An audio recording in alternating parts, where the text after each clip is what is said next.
All right. Hello. Welcome back to another fun-filled episode of the Hammercast. I am your host, Alex, the Hebrew Hammer Salkin. And joining me once again is my friend and kinda yours, but soon to be very much yours as well, Dave Whitley, also known as the Iron Tamer, a guy that I go way back with. Got a fun story about that. I'll have to recount it at some point. And Dave reached out to me maybe a couple weeks ago to let me know about a very cool workshop that he is putting on. And it is through Old Time Strongman University. And he is now like the head of it. And he is probably the best person to do this because he's definitely the most knowledgeable person I know about the old school strongman ways, and for good reason, because he is a part of a lineage of people who have trained with the best of the best. And this is the way it's similar to martial arts in many ways, where there's like a master who teaches a student who teaches a student. So you think like Ip Man taught Bruce Lee taught Danny Nosanto taught Mark Chang, for example, one of the finest guys around just in general, but also just unbelievably knowledgeable about martial arts. And I'm very excited about this workshop. And so I wanted to have Dave come on and talk a little bit about it because I want to know more about what to expect. I've always been very fascinated with old time strongman training. And so we're going to dive into that. And before we do, I also want to remind the listeners, if you were brand new, that you would be well advised to get my 9-minute kettlebell and bodyweight challenge. There's no bending horseshoes. I'm going to leave that. That's in Dave's wheelhouse. But if you go to 9minutechallenge.com, you can get your own free copy. Great thing to toss into your current training. You do not have to put your regular workouts to the side. You just plug it in, crush weakness, and continue boldly forward. So that's 9minutechallenge.com. Get your own free copy there. And speaking of crushing weakness, Dave, the ultimate crusher of weakness, welcome back. Thank you so much for that introduction. Thanks for having me on. It's always good to talk to you, man. Always good to talk to you.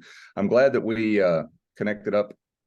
Well, it was a couple of weeks ago, started talking about this. I have been focused, as anyone who knows me knows, I've been focused very much on the personal development and mindset side of stuff for the past several years.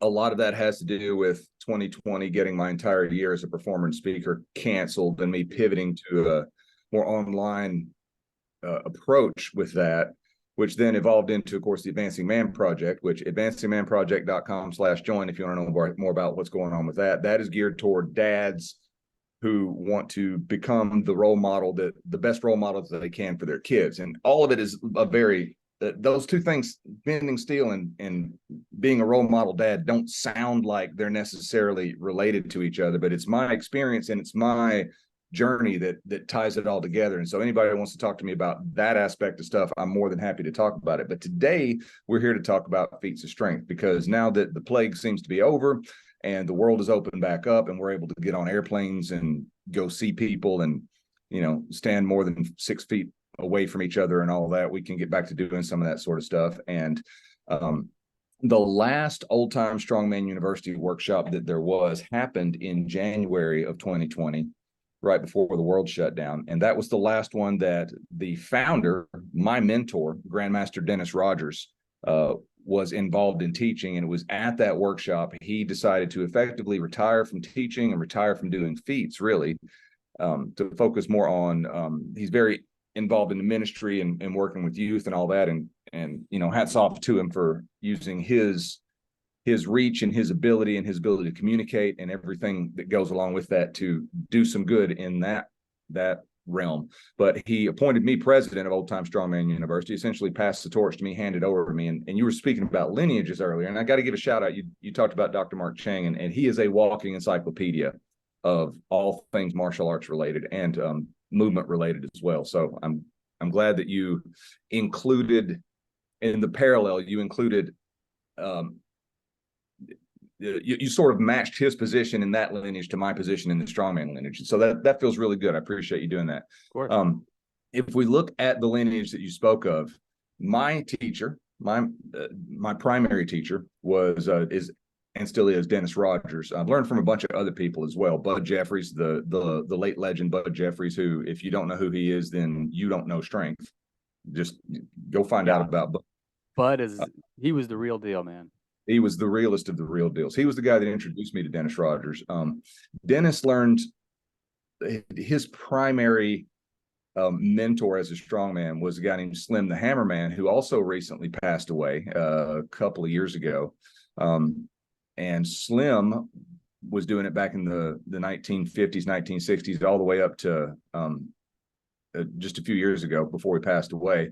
And Slim's mentor was the legendary strongman, the Mighty Atom. And anyone who's not familiar with the story of the Mighty Atom, if you can find a copy of the book, the Spiritual Journey of Joseph Greenstein, the Mighty Atom, get it, read it. There is a lot of stuff. It's an interesting story, but when you realize what you're reading and can, to pull a cliche out, read between the lines and understand what's actually being written in there, it is very much a scroll of strength. Like you can go back and study that book like one would study an old martial arts scroll or an old spiritual scroll, right? So that is my direct lineage. Dennis, Slim, the Mighty Atom, Bud's involved in there. There's a lot of other contemporary strongmen that I've learned from as well. And I say that because I want to give credit where it's due, but all these other contemporary strongmen, every last single one of them owe a debt of gratitude and a tip of the hat to Dennis Rogers, because without Dennis, most of us wouldn't even know what's going on here. He pretty well revived it, brought it back from the ashes, and took it from an art form and a performance style that used to be the vaudeville stages and sort of faded out with the advent of technology like radio and TV and all of that, and put it back on the main stage, showing up on TV shows like Oprah and Jimmy Kimmel and all that. And what I really want to do to continue to carry Old Time Strongman University forward into the future is, yes, we'll be doing feats of strength, and I'm going to talk more about that as we go along here. But also, I want to help other people who are interested in feats of strength and who have a message and who have something that they know other people could benefit from, who have a story to tell of something that they've overcome or something that they've developed or something that has benefited them, to be able to take feats of strength, use those feats of strength as a vehicle to deliver that story, get on a stage in front of people, inspire people, help people to live better lives, help people to get stronger, whether that be physically or in their relationships or financially or mentally, whatever it is, just to help improve people's lives. And that, to me, is the ultimate purpose of Old Time Strongman University. Sure, we're going to get stronger. Sure, we're going to bend steel. Sure, we're going to rip decks of cards. We're going to talk about telling stories. We're going to talk about getting on stages. We're going to talk about getting paid. And that is one of the big things that has come back from my guys that I've worked with before, people that I've talked to, who are very much into feats of strength. There are a lot of really strong people on social media that have, thousands of views and thousands of followers. And I don't want anybody that I work with to be the strongest broke guy on TikTok, right? I want people, if they choose to at least be able to earn enough money performing to fund their training, because you have to buy steel. It's not reusable the way a barbell is or a kettlebell. You have to buy cards. You have to have this stuff, and there's an investment that goes into it to be able to develop the skill. I want people to at least be able to break even if they choose to, and if they have a story to tell. So we're going to focus equally on developing the strength, but also on getting on stages. Now, if you're interested in getting stronger and you don't care anything about getting on stages, that's fine too. There's still something there for you, though, because I'm going to teach you how to identify your own story and see things that you may not have realized in your own development as a human, not just in strength development, but in the mental aspect of all this stuff, the spiritual and emotional side of all this stuff, so that you can understand that you're stronger than you think you are, and you have the potential to be even stronger than you can possibly imagine that you could be. So if that's I can what add, comes. Yeah, it's great. And if I could add something to that too, I think about the people that who listen to this and who are in my audience, and I think one of the big things that if I ask somebody, what do you want to get stronger for? There are, of course, all the obvious examples like, oh, I want to, look better, I want to feel better, etc. But a really big part of it too is that, people have families, they have kids that they want to point in the right direction. And I think if 2020 showed us anything, is that things can be very unpredictable, and that you need a solid set of guiding principles that you can carry with you no matter what. Because when the going gets tough, if people feel like, oh, now I'm just going to, cash my chips in. I'm just going to, quit while I'm ahead, or I'm just going to, collect, who knows, like, let's say unemployment or something like that. That's kind of a defeatist approach. And like you talked about, pivoting, and so that you could focus on something else that has been such an important thing for you over the years, which has been, the mental development side of things. People need to be able to uh, have a set of principles that they can apply different strategies to, no matter what. And I think a big part of that is to be able to be a good example for their kids, because nowadays, of course, we see uh, obesity and unhealthy activities and attitudes like run rampant. And so to be able to be a dad or a mom that your kids can look up to, I think is paramount. It's extremely important. And so even just beyond, whether you want to demonstrate this sort of a thing to a church group or be like the coolest dad on the block, whatever, or mom on the block, whatever it may be, I think all this stuff is extremely important. And, that's not even to speak of the carryover that it will have into your kettlebell and calisthenics training. Absolutely. Absolutely. And that's the thing about the whole philosophy and the whole idea of being a strength performer.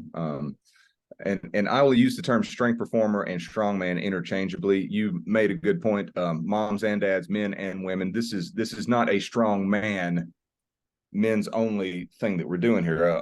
Some of the strongest people that come through have been women, like Melanie Schoenfeld, for example. Yeah. Very, very powerful, very petite woman who does some really incredible things.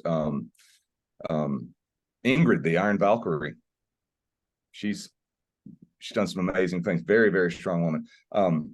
So yeah, we're welcoming men and women of all levels of experience with strength, because that's the thing about strength is no matter where you are, you can always get a little bit stronger, right? And of all age groups as well. And that was one of the things that you and I talked about initially, that a lot of the folks that are following you, and a lot of folks that followed what I do over the years as well, didn't get into strength training until later in life, in their 30s, 40s. And, I'm 53 and I'm still hammering away at it right now. So one of the key components of developing as a professional strength performer is you have to keep in mind that, go back and look at guys like Arthur Saxon, right?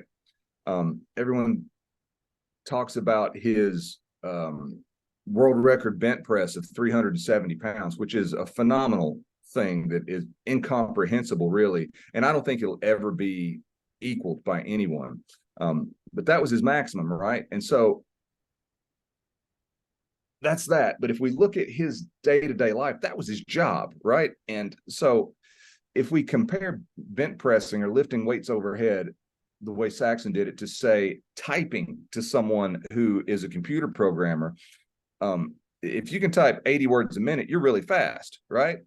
I type like 12 words a minute. And then I have to go back and it takes forever for you to answer my messages. I'm like, he's working on it. I can see the little bubbles. Yeah. So if we look at someone like Saxon and we think about a phenomenal feat that he would do in his performances, is he would take a barbell between, say, 275 and 300 pounds and lift it overhead with one arm, often multiple shows a day. And that sounds like an incredibly amazing feat of limit strength. And it is for anyone walking the planet today, but that was his job. And if you think about it in context of what he was actually capable of, it was like 60 or 70% of his one rep max. So it was a strength practice, right? So I say all that to underscore the idea that one of the most important principles that we have, one of the most important concepts that we have as a strength performer, is that if we get injured, we can't perform.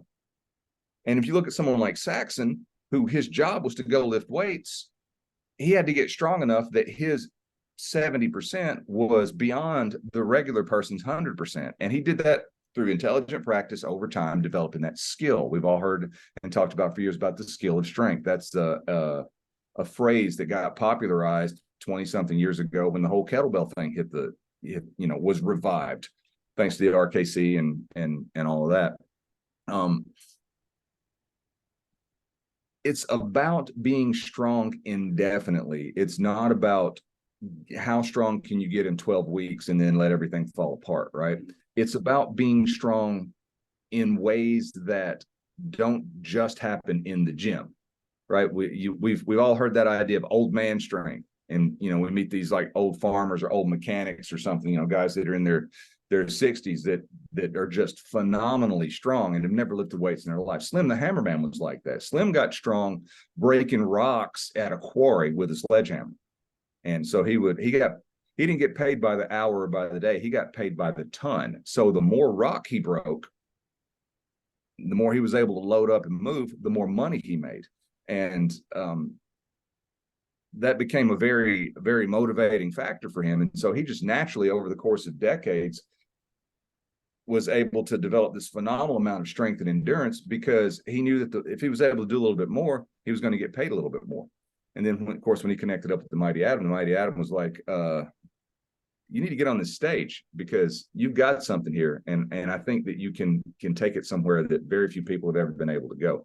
So the idea of being able to remain resilient, to be able to be very, very strong in odd ways. You know, like there's the running joke that I've had for years about we only make one trip from the car to the house when we get home from the grocery store, no matter what we bought, whether it's, you know, a bag of cat food or whether it's groceries for a week. I do everything I can to make that in one trip. That's just sort of a personal playing around sort of thing with me, but that kind of strength. And as far as talking about like with being a parent and all that, my son he'll be 5 in October.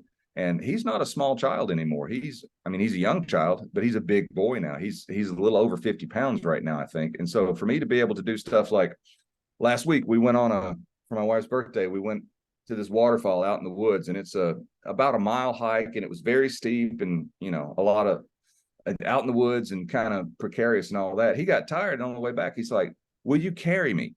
And I'm like, "Okay." So I throw him up on my shoulders and I carried him for, you know, maybe a quarter mile through the woods. And there's no way to train for that specifically. You know, I mean, I guess you could get a sandbag and go walking through the woods with it. And that might be kind of a cool thing to do. But I was prepared to do that as a dad in my 50s because of the kind of stuff that I've done for decades training. So it's that lasting strength, right? And we're going to talk about the specifics of feats of strength at the workshop. We're going to talk about short steel bending, like bending nails and spikes, braced bending, which is longer pieces. You'll see like, you know, anything from maybe 2 feet on up. You'll see those sometimes twisted into coils or fish shapes, that sort of stuff. We're going to talk about bending horseshoes, ripping decks of cards, of course, which I have a course on that will be included for anyone who winds up coming to the workshop. You'll get lifetime access to that course as well. And then, of course, the perennial favorite to drive a nail through a board without a hammer, which is one of the biggest mental feats that you'll ever be able to do. Then, of course, all the supplemental training that goes along with that. That kind of strength, the stuff that you develop with that, is very much like it fits together very well with the kind of stuff that you teach, Alex, with kettlebells and with calisthenics and sort of that in-between strength stuff. You know, you click over on social media and you see fitness influencers, air quotes on that, doing partial squats in a Smith machine for leg development, right? And that's all well and good. I don't want to negate anybody's attempts to be stronger or be healthier or whatever, because that's still an improvement from, you know, sitting on the couch with a bag of chips laying on your belly. But that's not how you get strong. That's how you get strong in a very narrow, groove, for lack of a better term. But that's how you're able to move a lot of weight on a machine, but then you twist your knee walking up and down some steps, right? Or you're out in the woods and and your son wants you to carry him for a few hundred yards and you're not able to do it, even though you can, you know, leg press 1,000 pounds or whatever. I'm interested in that all around full body strength and the health that goes along with that. Hope all that makes sense. I feel like I kind of went on a little ramble there. No, but I think it makes perfect sense. You know, the big takeaway that I think people can get from this is that there's a difference between gym strength and real world strength. And I always try to put an emphasis on real world strength. And, you know, one of my favorite analogies to make to people is I'm sure you've seen Indiana Jones and the Last Crusade, right? Also known as the last good Indiana Jones movie. And there's a scene toward the end. By the way, spoiler alert, people who haven't seen it, you've had close to 40 years to see it, so I don't feel bad for telling you this part. Um, Indiana Jones makes it to this secret room where there is a knight guarding the Holy Grail, and there are a bunch of there's one real Grail and some false ones, and Indiana Jones finds the real one, and he's going to use it so that he can save his father who's been shot, and he's going to pour some water on his wound and what have you. It's still worth seeing, even if you haven't seen it. But here's the point. The knight says, you've chosen wisely, but the Grail cannot pass beyond the Great Seal. In the main room of this hidden building, there's this Great Seal. And he says, that is the honor and the price of immortality, meaning Indiana Jones can be immortal so long as he never leaves the building.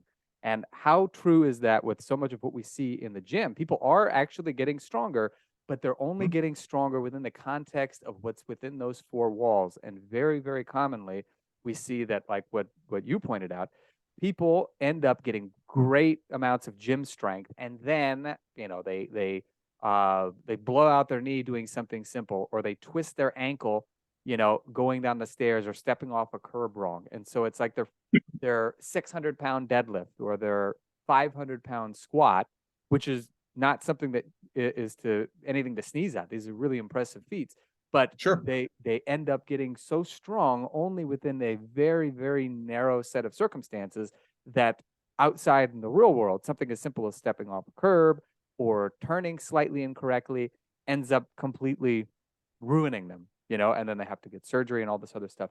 And so the big thing is that, you talked about being in your 50s, carrying your growing child through, the rocky, uneven trails, things like this, through the mountains, and you were no worse for the wear. And this is the kind of stuff that I want my audience to understand: is this is real world strength, is your ability to physically perform something that you've never even prepared for, not specifically in any case, but you've prepared enough for in other ways that it's a no-brainer. It's easy to do, or at least not the sort of a thing that's going to completely wipe you out. And this is the essence of that old-time strongman training, is that even though they were training using very specific expressions of that strength, whether it was bending or tearing or lifting, these were all things that they could then apply to other things that they had never attempted before. And because those principles were so well performed in the expressions of that strength, they were able to do, whatever else it was that they want. And I think that your story right there is a perfect real world example of it, that people are more than likely going to face at some point, needing to carry their kid just because he's tired, if they're lucky, or maybe, spouse twists his or her ankle and you're going to need to, carry them for some ways in order to get them to a place where, EMTs can come pick them up and what have you. Without that ability, you potentially run some other very big risks. And with that real world strength, you can mitigate some of those risks. You can't necessarily prevent them, but you can certainly mitigate them. And you can be the one who helps to make sure that things go okay when everything seems to be going wrong. Definitely. And I think one of the reasons that feats of strength specifically help with that sort of stuff, and like you said, yeah, a 600-pound deadlift, 500-pound squat, that's nothing to sneeze at. That's amazing stuff. But what can you do with it when you bring it out of the gym, right? How can you use it? And if you're not interested in using it for anything else, that's fine too. I'm not going to throw rocks at anybody who's interested in, competing at those things or in just getting as strong as possibly can with that sort of stuff. But the interesting thing that I think feats of strength, like bending steel and ripping decks of cards, brings to the table from a physical standpoint that nothing else does, even like calisthenics or kettlebells and stuff like that. Because there's stuff that we can do with kettlebells, because of the nature of the trajectory that the kettlebell can travel. We can be more circular and less linear, right? Pretty much anything we do with a barbell is going to be linear. I mean, there are a few guys like Dan Sinadoza, who also came through Old Time Strongman University several years ago. He juggles a barbell. He's got a globe barbell. It's, I don't know, 6 or 7 feet long, and throw it up in the air and catch it by the globe and flip it and catch it in like deserter position and stuff. And that's really cool stuff. I've never attempted that, but that's a little bit different use of the barbell. But for the most part, anything that we're doing with the barbell or dumbbells is very linear. And to move a step further in that direction, to go back to what we said about the Smith machine or any other sort of machine, I have an understanding of that coming from like the Arthur Jones and Mike Mincer era, that those guys narrowed their focus to the point of how can we generate not the maximum amount of weight lifted, but the most efficient and most effective muscular contraction in order to make that muscle grow. And Exactly. when you see these arguments between like training to failure versus not training to failure, and the HIIT school versus the volume school and all that, we have to keep that in mind, that the objectives are different, right? Yeah. An Olympic weightlifter is developing a skill neurologically and happens to add some muscle. Someone like Mincer was developing big muscles. That was the objective. Any strength increases was incidental. So like if we're moving along that continuum, then we get into the less linear stuff, like with kettlebells or with body weight training, stuff like that. And we start to understand how we can manipulate leverage as a variable. Say we're talking about a push-up. If a standard push-up is too difficult for you, you can elevate your upper body, changing that angle, changing that leverage, right? That makes it a little less linear, but we're still subject to gravity. And then, of course, the flip side of that is if it's too easy for you, you can elevate the feet, and it makes it more difficult, shifting the load to the other end of the lever there.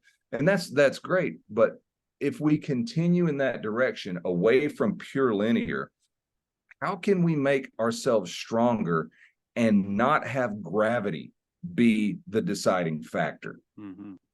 That's the big question, right? And that is the thing that I realized, that there's that special kind of strength, that old man strength, that all around filling in the gap strength that comes from feats of strength practice, because we're not dependent on gravity, Mm-hmm. right?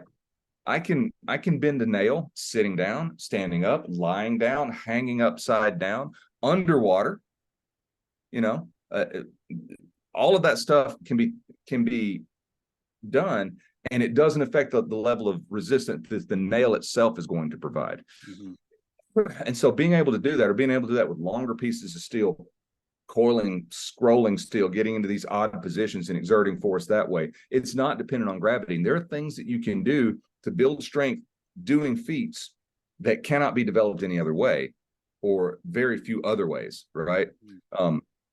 Like the only other thing that I can think of is if we look at some of the stereotypical old man strength type people, we look at mechanics. Mechanics are famous for being able to come in. Well, that's not hard to do. And, because they twist wrenches all the time, like twisting a wrench on a bolt that's stuck on a motor in some weird messed up position where you're laying on your back, half on your side with your arm done up this way.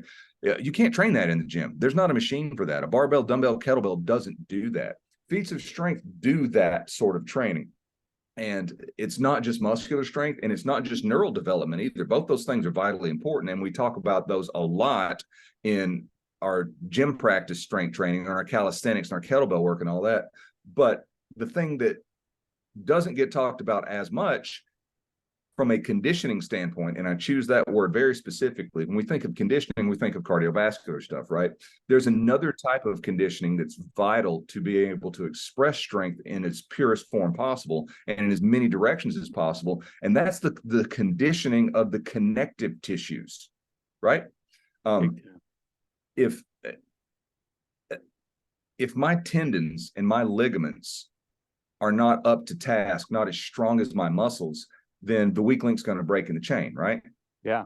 Just like it's exactly the same thing as part of the conditioning aspect of kettlebell training. If you're going to do a lot of kettlebell snatches or kettlebell swings, you're going to have to callus your hands up. Otherwise, they're going to wind up getting torn up, right? And torn calluses are not something to brag about. Torn calluses are showing me that you either don't have good technique, you did more than your technique was capable of, or in the case of like snatches and swings, you were in a lot of humidity. And you didn't stop. Like those are the reasons that you tear your skin on your hands. But a torn callus heals up in a few days, and it's inconvenient, it's annoying, but it's not that big a deal. A torn ligament or a torn tendon, that's a big deal, because there's little blood supply to that. It takes a much longer time for that stuff to heal up. So if we're just looking at muscular contraction and neural input as our ways of expressing strength, that's the engine that drives it. But if you've got a Ferrari with shitty suspension, you're going to run off the road. It's not going to work, right? If you got a tow truck that where the ball connects to the trailer, or any of the towing mechanisms isn't as strong as the engine of the truck or the load of whatever's being pulled, that's the thing that's going to break. So feats of strength are in my opinion, the superior way to develop tendon and ligament strength. Yeah. And that's the glue that ties the whole things together. And I think that's one of the, if not the main reason that feats of strength is something we're able to practice well into our advanced years and continue to progress, continue to get stronger, because we're taking that slow path of developing the tendons and ligaments.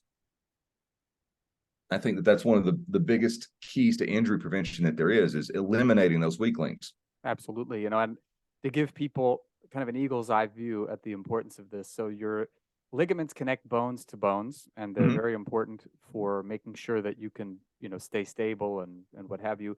Tendons connect muscles to bones. And the thing that's important to keep in mind with that is that the tendon is supposed to be 2 to 3 times as strong as the maximal contraction of the muscle connecting to it, if I'm not mistaken. So what that means, and because muscles have, greater ability to recover more quickly, they have more blood supply to them, they can get stronger a lot more quickly. And so this becomes a double-edged sword, because what ends up happening is that you get stronger than what your structure can handle. And if you were lucky, your body, if I'm not mistaken, your Golgi tendon organ will be like, nope, you can't lift this. And then it will just basically stop your attempt. That's if you're lucky. If you are not lucky, you can get very seriously injured. And so what Dave is talking about here is the final frontier of strength. And one of the things, if you followed me for any length of time, you've heard me talk about what I like about kettlebells plus calisthenics, as well as, natural human movement, like what we do in original strength.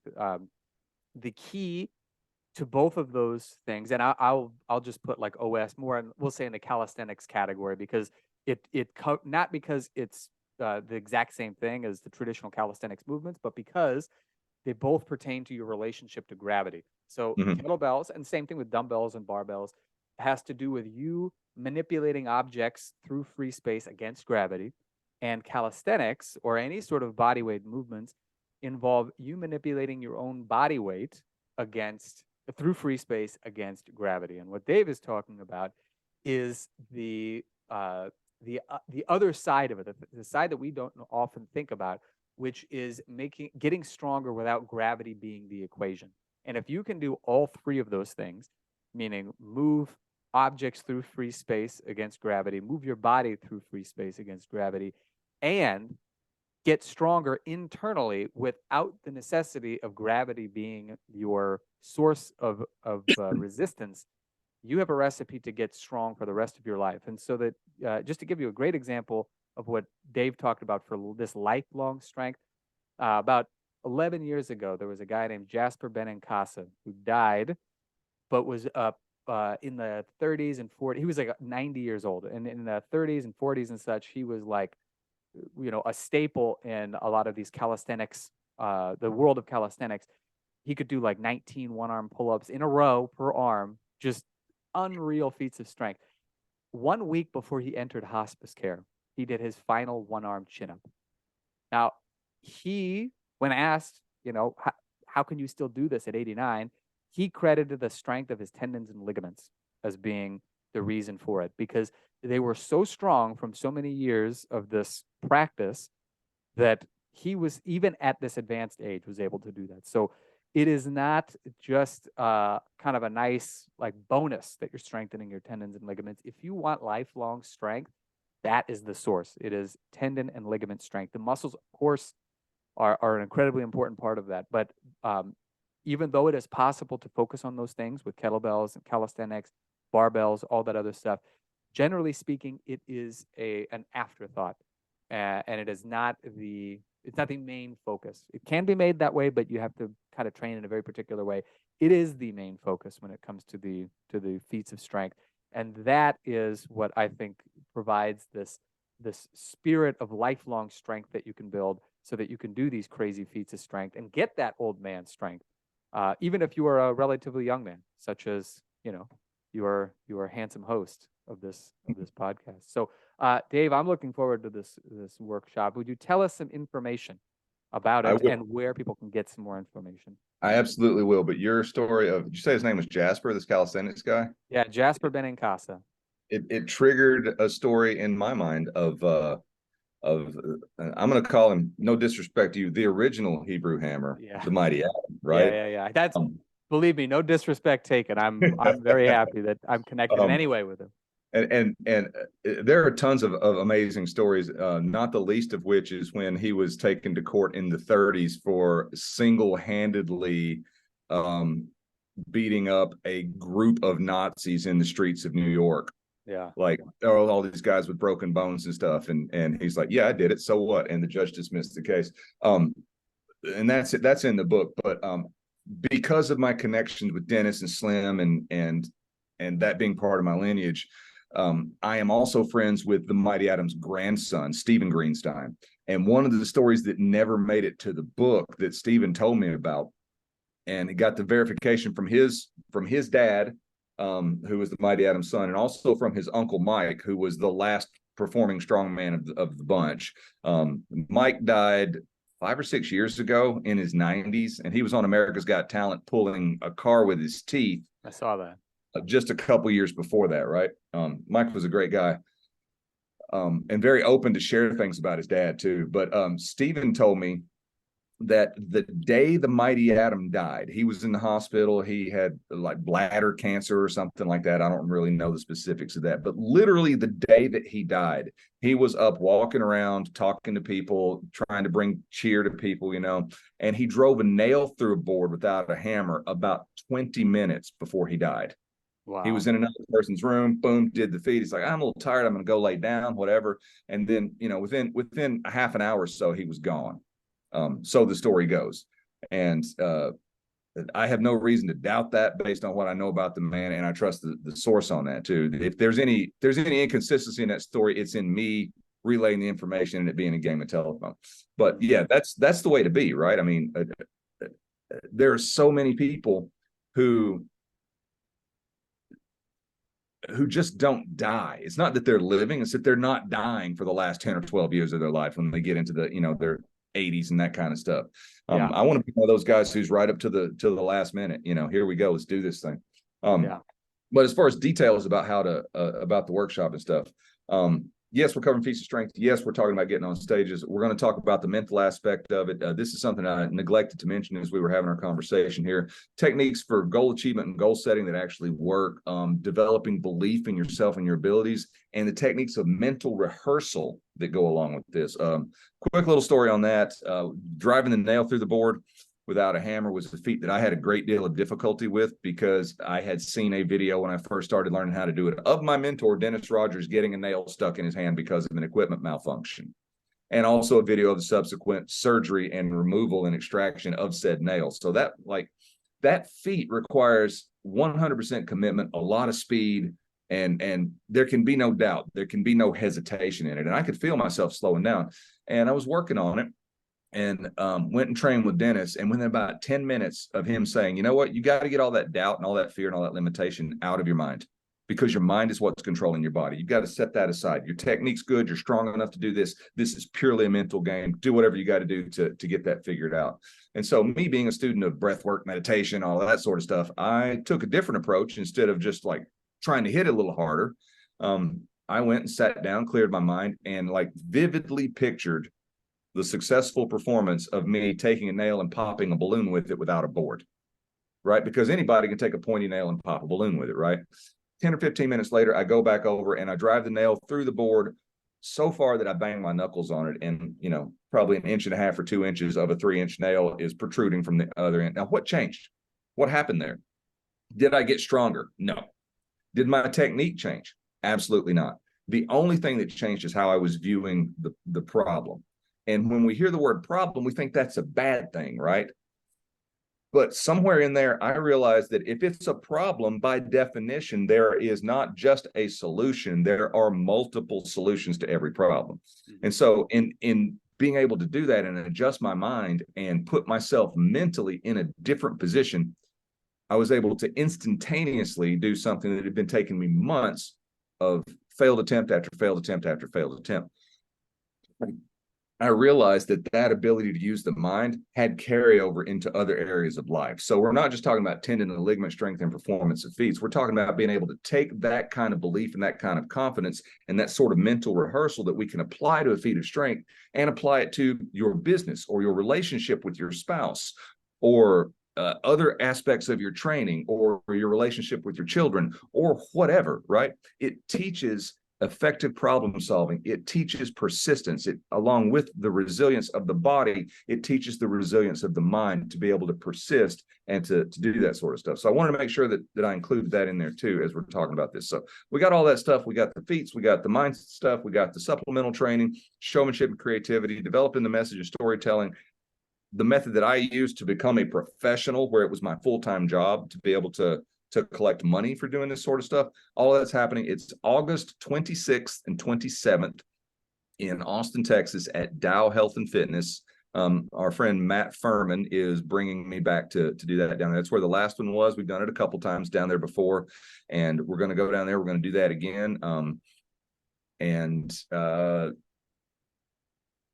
The website for it, I had to look over at my notes here to make sure that I have my thing there. The website for that is oldtimestrongmanuniversity.com. You go there, there's another little video of me explaining stuff, detailed description of stuff that we're going to do. You scroll down to the bottom of the page, click the button, register for it.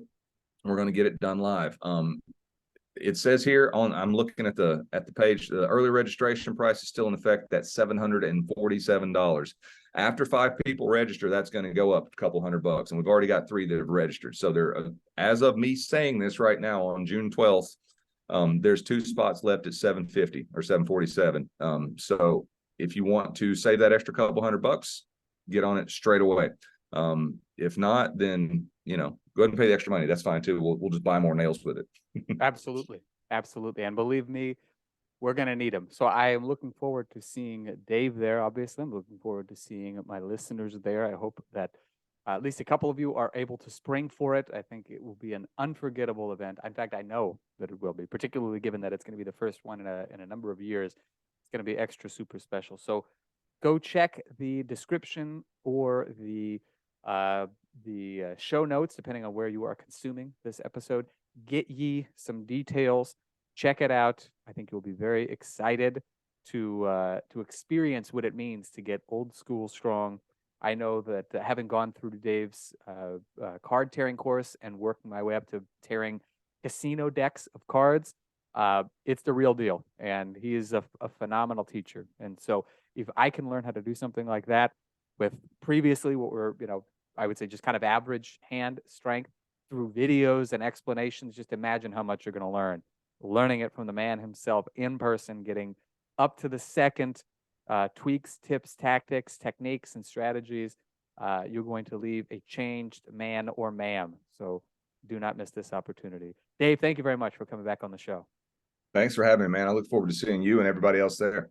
Absolutely. And folks, have fun and happy training.